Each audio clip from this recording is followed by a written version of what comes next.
Hello everyone, कैसे हो आप लोग। आई होप आप सब बहुत अच्छे होंगे। तो चलिए बिना लेट किए शुरू करते हैं आज की वीडियो। तो सबसे पहले मैं उन सारे स्टूडेंट्स को रिप्लाई करना चाहता हूँ जो लोग मुझे कंटिन्यूसली इंस्टाग्राम पे मैसेज कर रहे हैं कि भैया फ्रीक्वेंटली वीडियोस क्यों नहीं आ रही हैं और जल्दी जल्दी ब्लॉग बनाइए, अलग अलग यूनिवर्सिटीज़ पे, कॉकसस पे चाहिए, किसी को जियोमेडी पे चाहिए। तो guys I am really sorry कि मैं इतना फ्रीक्वेंटली ब्लॉग नहीं बना पा रहा हूँ, क्योंकि एक्चुअली मेरी क्लासेस स्टार्ट हो चुकी हैं और जैसे कि आप सबको पता है मेरा ये फाइनल सेमेस्टर है। तो मेरे को अपनी स्टडीज़ पे भी प्रॉपर ध्यान देना है, क्योंकि आने वाले 6 मंथ में मेरे को MCI का एग्ज़ाम भी देना है और क्वालिफाई करना है। तो मेरा फोकस उस तरफ भी है, but I am trying my best कि मैं आप सबको जेन्युइन कंटेंट और सारी यूनिवर्सिटी का व्लॉग आपको दिखाऊं और आपको सारी सच्चाई बताऊं जॉर्जिया की। तो I am trying my best. तो मुझे थोड़ा टाइम दीजिए, मैं सारी चीज़ें करने वाला हूं जो मैंने आपको प्रोमिसेस किए हैं। हर यूनिवर्सिटी पर ब्लॉग आने वाला है और मैं ट्राई कर रहा हूँ कि एटलीस्ट एक यूनिवर्सिटी एक वीक में मैं कवर करूं। और अभी बेसिकली मैंने 3-4 यूनिवर्सिटीज़ कवर करी हैं और 3-4 यूनिवर्सिटीज़ में मेरी बात चल रही है एडमिनिस्ट्रेशन से, तो मैं वो भी कवर करने वाला हूँ बहुत जल्दी। तो जैसा कि आज का टॉपिक आपको पता लग ही गया होगा हम क्या डिस्कस करने वाले हैं। बहुत सारे स्टूडेंट्स का मेरे को मैसेज आता है कि भैया बैच को लेके बहुत डाउट है, क्योंकि कंसल्टेंसीज वाले क्लियर नहीं करते हैं। कभी बोल देते हैं नवंबर में आप जाइए, उनका वीज़ा नहीं आ रहा है। किसी का वीज़ा दिसंबर तक नहीं आ रहा है तो दिसंबर में भेज रहे हैं। किसी का वीज़ा अगर जनवरी में आ रहा है तो उसको जनवरी में भेज रहे हैं। ठीक है, तो बैच को लेके बहुत डाउट है कि एक्चुअली में कितने बैचेस हैं जॉर्जिया में, हर यूनिवर्सिटी में जितनी मेडिकल यूनिवर्सिटीज़ हैं, कितने टाइम में एडमिशन्स लिए जाते हैं, कब स्टार्ट होते हैं, कब एंड होते हैं, है ना, कि साल में कितनी बार इनटेक है स्टूडेंट्स की। तो ये सारी चीज़ें मैं आज क्लियर करने वाला हूँ आपकी इस वीडियो में, आज की इस वीडियो में। और आप सबको इस वीडियो के बाद कोई भी डाउट नहीं रहने वाला है और जितनी चीज़ें मैं आप सबको इस वीडियो में बताऊंगा वो सारी जेन्युइन है और वही सच है।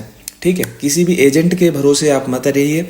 एजेंट आपको कुछ और बताता है जो उसके फ़ायदे की चीज़ होती है।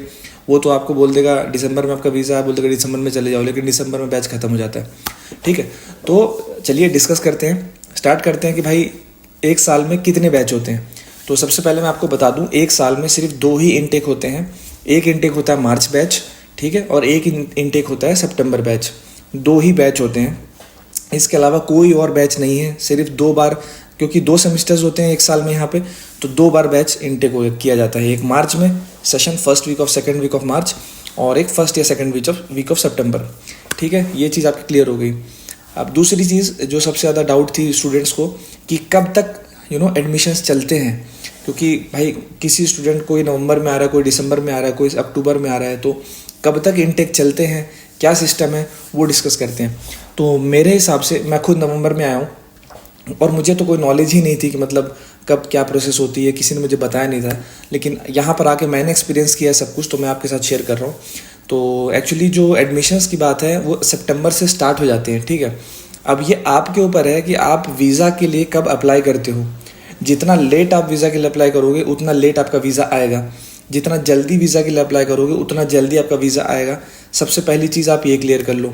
ठीक है, फॉर एग्जांपल कुछ स्टूडेंट्स क्या करते हैं, सितंबर में वीज़ा का अप्लाई करते हैं। तो अगर आप सितंबर में वीज़ा अप्लाई कर रहे हो और सितंबर में बैच स्टार्ट हो रहा है, ठीक है, तो आप ये एक्सपेक्ट मत ही करो, बिल्कुल भी मत करो कि आप सितंबर एंड या फिर अक्टूबर में आप यहाँ पर आ जाओगे।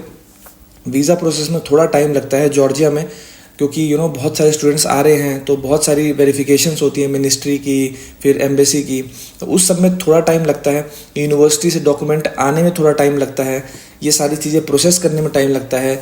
जब आप VFS में दिल्ली में या फिर मुंबई में जहाँ भी आप अप्लाई करोगे वहाँ प्रोसेस करने में टाइम लगता है। तो ये पूरा प्रोसेस एटलीस्ट 2 महीने का प्रोसेस है, 1 से 2 महीने लगते हैं इसमें। ठीक है, 2 महीने का आपको टाइम पीरियड चाहिए, तो आप 2 महीने पहले अप्लाई करिए बैच स्टार्ट होने से पहले। अगर आप मार्च में आना चाहते हैं तो आप एटलीस्ट दिसंबर या फिर जनवरी तक आप अपना वीज़ा अप्लाई कर दीजिए मार्च बैच के लिए। और अगर आप सितंबर बैच में आना चाहते हैं तो जुलाई तक आप अप्लाई कर दीजिए अपना वीज़ा, ताकि सितंबर होते होते या फिर अक्टूबर होते फर्स्ट वीक ऑफ अक्टूबर तक आपका वीज़ा आ जाए और आप यहाँ पर आ जाओ। फॉर एग्ज़ाम्पल, चलो ये तो बात आपको क्लियर हो गई कि आपको वीज़ा कब अप्लाई करना चाहिए। ठीक है, यूनिवर्सिटी में आपको कब अप्लाई करना चाहिए। सेकंड चीज़, कंसल्टेंसी अच्छी चूज़ करो भाई। मैं आप लोगों को बार बार बोल रहा हूँ, अच्छी कंसल्टेंसी चूज़ करो, क्योंकि अच्छी कंसल्टेंसी सारा प्रोसेस बहुत फास्ट करवाती है। यूनिवर्सिटी जितनी भी यूनिवर्सिटी रहती है उनसे उनके कॉन्टैक्ट्स रहते हैं। ठीक है, तो वो एडमिशन लेटर वगैरह जितने भी आपको डॉक्यूमेंट्स चाहिए होते हैं वो जल्दी भेजती है कंसल्टेंट को, ठीक है। तो जितनी जल्दी आपके डॉक्यूमेंट्स कंसल्टेंट को आएंगे उतना जल्दी वो आपका वीज़ा अप्लाई करवाएगा। जितने भी छोटे मोटे एजेंट्स रहते हैं, छोटी कंसल्टेंसीज रहती हैं, ये किसी के थ्रू आपका एडमिशन करवा रहे होते हैं, ठीक है। मेन डीलर कोई और होता है, तो ये उससे कॉन्टैक्ट करते हैं, ठीक है। वो इनका काम इतना सीरियस लेते नहीं है, वो फिर यूनिवर्सिटी से कॉन्टैक्ट करते हैं, तो ये पूरा सर्कल में आपका डिले हो जाता है सारा काम, ठीक है। तो ट्राई करिए एक वेल रिनाउंड कंसल्टेंट को आप कॉन्टैक्ट करो, क्योंकि उनका डायरेक्ट कॉन्टैक्ट रहता है यूनिवर्सिटी से और वो आपका फटाफट सारे डॉक्यूमेंट्स रेडी करवा सकते हैं यूनिवर्सिटी से कॉन्टैक्ट करके। तो ये दूसरा डाउट आपका क्लियर हो गया कि आप वीज़ा प्रोसेस कैसे जल्दी करवा सकते हो, डॉक्यूमेंट कैसे जल्दी बनवा सकते हो, ठीक है, अच्छी कंसल्टेंसी चूज़ करके। तीसरी चीज़ कि भाई यहाँ पर आप जैसे आप बोलोगे नवंबर में जो बच्चे आते हैं उनका क्या है, तो जो बच्चे लेट अप्लाई करते हैं, फॉर एग्जांपल सितंबर अक्टूबर में अप्लाई करेंगे तो उनका वीज़ा जल्दी नहीं आता है, तो वो अब नवंबर दिसंबर में आते हैं। लेकिन नवंबर दिसंबर तक बैच ऑलमोस्ट ख़त्म हो जाता है, ठीक है। जो सितंबर बैच होता है ना वो दिसंबर तक ख़त्म हो जाता है मोस्टली। क्लासेस तो सारी ख़त्म हो जाती हैं दिसंबर 25 से पहले, क्योंकि दिसंबर 25 के बाद आपको पता है ये क्रिश्चियन कंट्री है, यहाँ पर होता है क्रिसमस सेलिब्रेशन। तो 23 या 24 दिसंबर is the last date, you know, और उस दिन सारी क्लासेस ख़त्म हो जाएंगी, आपके सारे प्रैक्टिकल्स मोस्टली सारे ख़त्म हो जाएंगे। और जनवरी में आपके सारे ऑस्कीज फाइनल्स और ये सब रख सकते हैं। कई बार दिसंबर में ही ख़त्म हो जाता है, कई बार जनवरी में शिफ्ट हो जाता है। लेकिन 23 या फिर 24 of December is the last date for your classes. उसके बाद वेकेशंस होती हैं एटलीस्ट 2 वीक्स की, क्योंकि इनका क्रिसमस होता है, फिर न्यू ईयर होता है, ठीक है, इनका ऑर्थोडॉक्स न्यू ईयर होता है, तो वो 7 या 6 को जनवरी को फिर ये सब चलता रहता है, तो 2 हफ्ते की छुट्टी लग जाती है। तो फिर जो स्टूडेंट्स नवंबर या दिसंबर में आ रहे हैं उनको थोड़ी दिक्कत हो सकती है, या तो यूनिवर्सिटी उनको मार्च बैच में ट्रांसफ़र कर देगी, तो आपको 2-3 महीने यहाँ वेट करना पड़ेगा, या तो आपका बहुत ही ज़्यादा फास्ट तरीके से आपका करवाएगा काम। सारे एग्ज़ाम सारे सब्जेक्ट्स आपके बहुत ही फास्ट 1 महीने में निपटाने की कोशिश करेंगे जनवरी में, या फिर first second week of Feb में, तो वो काम बहुत फास्ट हो जाएगा, प्रोसेस आपका फर्स्ट सेमेस्टर बहुत ही फास्ट निकलेगा। यही 2 तरीके हैं जिस तरीके से यूनिवर्सिटी आपको कंपनसेट कर सकती है, आपका सेमेस्टर बचा सकती है। पहला, आपको मार्च बैच में कर देगी जिसमें आपके 2-3 महीने ख़राब हो जाएंगे। दूसरा, आपको 1 या 1.5 महीने में सारा पूरा फर्स्ट सेमेस्टर का जितने भी सब्जेक्ट्स हैं, एग्जाम सब आपका 1-1.5 महीने में करवाएगी।